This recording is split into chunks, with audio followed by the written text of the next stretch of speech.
All right, everyone, let's turn to page 453 for example 3. Find the measure of angle PAR. The first step is to use the vertical angles to find the value of x. The measure of angle UAG is equal to the measure of angle KAR. Substitute the expressions of x that represent the two angles. Then simplify the equation by subtracting 2x from both sides to find that 4x equals 16. Divide both sides by 4 to find that x equals 4. How can we use the solution x equals 4 to find the measure of angle KAR? Well, what we can do is, if you look at the 6x, remember 6x is equal to the other side, or we can just replace the 4 with the x, where we get 2x times 4, which is 8 plus the 16. Let's take a look. Substitute 4 for x into the expressions for the angles.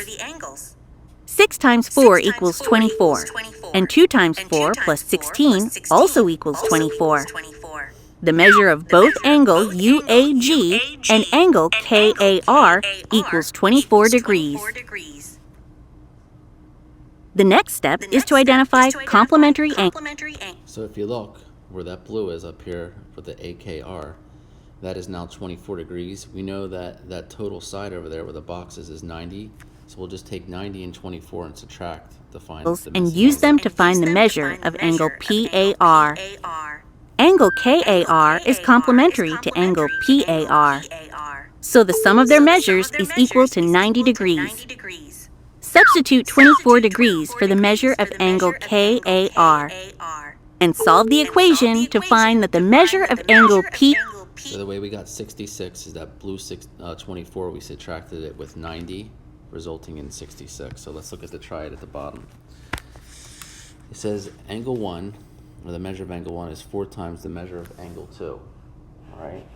So angle 1 and 2 are complementary, meaning that the measure of angle 1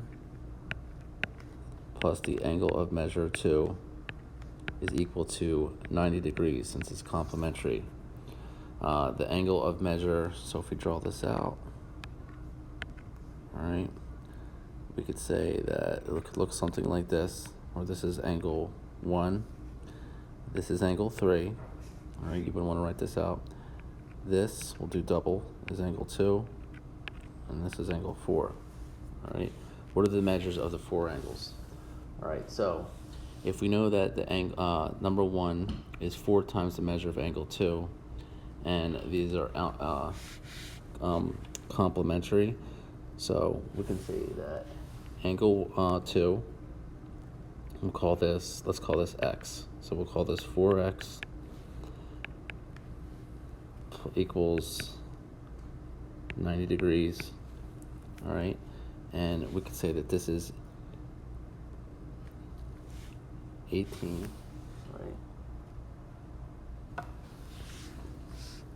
Alright, so we know that this is 18. Measure 1 is 72 degrees. So we subtract 72 from both sides.